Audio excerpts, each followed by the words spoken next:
What is going on, guys? Welcome to Greggles TV. This is the Pixel 6a, and if you hear a lot of banging in the background, it's because we're getting our roof fixed right now, or redone, I should say. Anyways, this is the Pixel 6a. Goes for $449. I'll link it if you want to pick it up down below. Right now, if you buy it, you actually get the Pixel Buds A with it, which is a really good deal, really good earphones that go along inside of, not inside the box, but along with it. So what's cool about this Pixel 6a, it actually has the same processor as its bigger brother, the Pixel 6 and 6 Pro. This has 6 gigabytes of RAM, so it doesn't have as much RAM. One of the other big differences is the display is 60 hertz rather than 90 on the Pixel 6 and 120 on the Pixel 6 Pro. What does that mean? It means that the animations and things, the overall usage of the phone will seem a little bit more sluggish. But at the end of the day, do you notice it all that much? You know, if you never had it, you probably won't notice, and it still runs pretty fast. So I wouldn't worry about it too much, especially if you're on a budget. This is still going to be a pretty nice phone to get overall. 4410 milliamp battery with 18 watt wired charging. You're not going to get any wireless charging on here. You're also not going to get any headphone jack or anything like that, and no water resistance either. Which to me, not a huge deal. I'm not going swimming with my phone all that often, so if it didn't have it and I can save some money, big deal.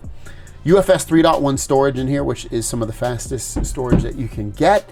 Inside the box of the Pixel 6a, you can see very minimal. You might even think, hey, there's nothing inside this, but actually there is. There's some notations in here, nothing you probably read, but you do get the SIM card ejector. And then look at, guys, you get not only a charging cable. You don't get the charging brick, unfortunately, which it's nice to see the charging cable, but you also get this. If you have an old USB port phone that uses that, and then you get USB on this side, see on this side, you can transfer your data pretty easily if you need to. I'm surprised they still throw that in. It would have been nicer to see the charging brick in here.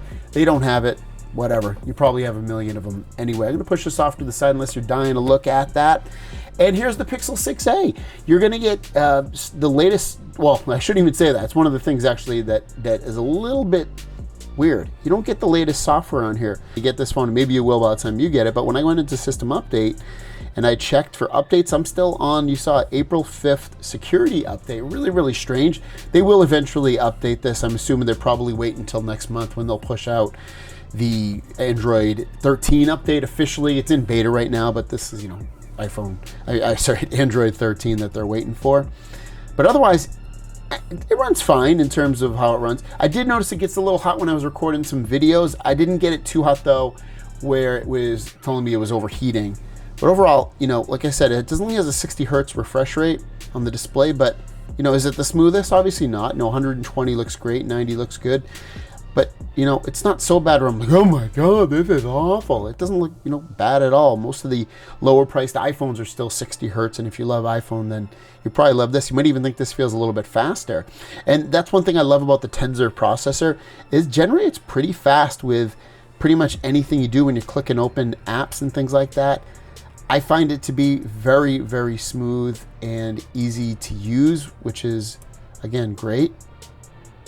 Let's open up Instagram. You see you got Instagram open. We'll go into the AEW on TV. Oops, I don't care about that. I just want to open up AEW. It's going to do it again. There you go. So there you go. Can open up all this stuff. So, you know, this stuff's fine. And one thing I actually love about candy bar phones, because generally I use folding phones, is I love the gestures. And the gestures on this are very, very smooth. You can see swiping up to go home, pressing up to hold to bring up your multi-window. Going back by swiping right works really well. So all that is really, really nice. So smoothness, honestly, even though 60 hertz, I'd give it like an 8 or a 9 with smoothness, maybe a 9. It's very, very smooth. And the performance of it has been really, really nice. Even though it has 6 gigs of RAM, the Tensor processor performs like a champ in day-to-day operations. The overall feeling of the phone in your hand is very light, especially coming from, again, a folding phone or even from one of the bigger iPhones.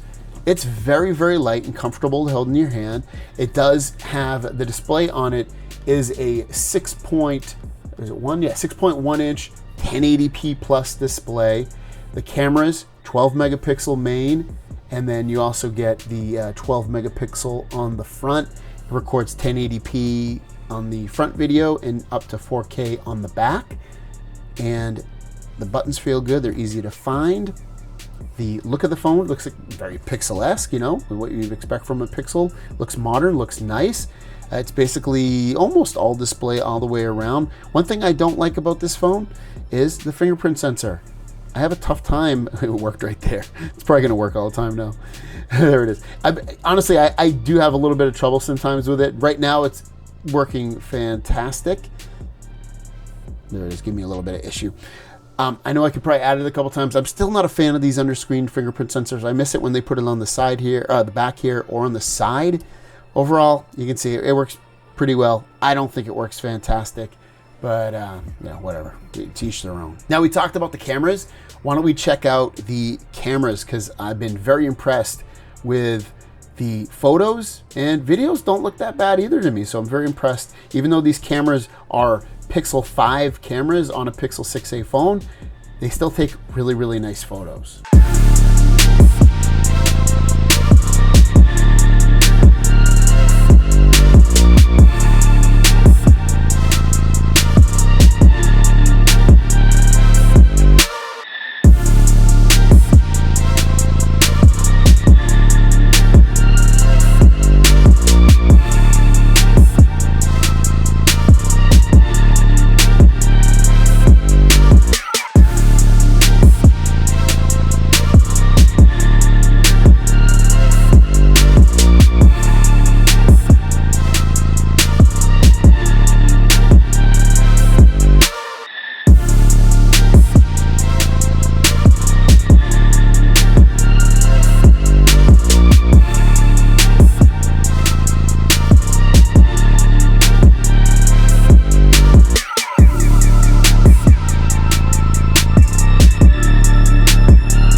What up? This is the ultra wide here, recording at 4K 30. So all the back cameras will record video at 4K 30, which is really nice. The front does it at 1080p, but this is the ultra wide camera. Walking around, I'm gonna stand still for just a moment. Go into the light. I'll also go against the light here just so you can see how it reacts in those terms. But cameras are gonna basically be the same as the Pixel 5. So really good cameras, just not the newest ones that they offer.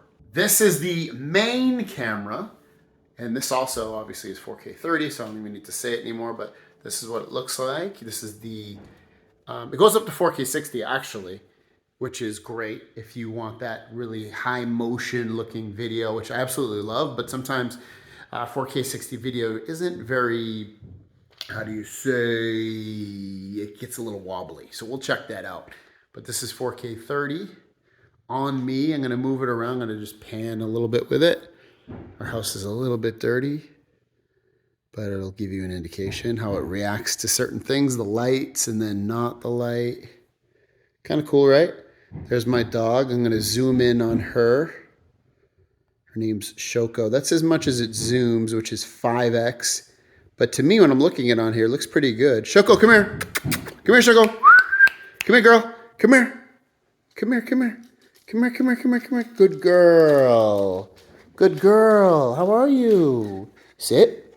Sit. Good girl. You want a treat? You want a treat? Let's get a treat. Let's get a treat. I'm going to get her a treat. Here's 4K 60. And I'm walking around. I'm going to stop and just pan for you. And I might edit this video in 4K 30, so you might not notice a difference in terms of the frame rate. But let me pull it out right here. Here's 4K 60, like I said. This is what it looks like. Yeah. Look it on my dog. Hi, Shoko. Shokolini. Shokolini. Sit. Sit. Good girl. Another thing I like about this phone is the speakers. Let's play the speakers. So dark, and I made it, it's still the same colors. I just made everything kind of brighter so it stands out a little bit. And there's a couple of things that you're going to see when this video plays. Two things in particular. And the speakers are nice because they're actually pretty loud and pretty full. I'm really, really liking the speakers. A lot of the things that they cut back on in these kind of budget to mid-tier phones are speakers, and the speakers sound really, really nice. Stereo speakers on here. Very, very much liking the speakers. Let me go back to this. There you go. And you can see the screen too, pretty nice. I will talk about something I don't like about the display though, but in terms of quality of the display, it's very, very nice. You can play videos up to 4K, even though it only has a 1080p screen, but still looks quite nice. The angles are fine. One thing I don't like about this phone is brightness. It doesn't get very bright, unfortunately. I have it at about 70%. I went outside, it was really, really sunny. It was actually kind of hard to see the screen. So in sunlight, direct sunlight, it's a little bit difficult to see. Indoors, it's probably gonna be pretty much fine. You can see I have a bright light blowing on me right now, and actually I can see it pretty well, but I have it about 75, 80% of the way. If I push it down to 50, for me, it's way too dim. And then as I go lower and lower, it gets low, and I just can't, I literally cannot see it. And that's 25%. When I'm looking at it through this camera right here, up top here through the lens, I can't even see it.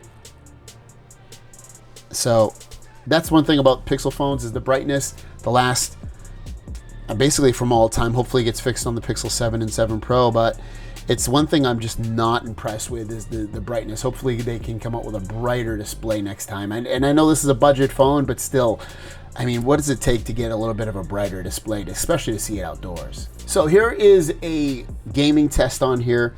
I've never run this before, but on this Tensor processor, the max you can get is 60, and it's averaging, it says, about 36 frames per second, which it seems like a very detailed game. As things get added onto it, goes into the 20s, drops down to 30 on average. But you can see for a highly detailed game, you're going to be able to game on this pretty good.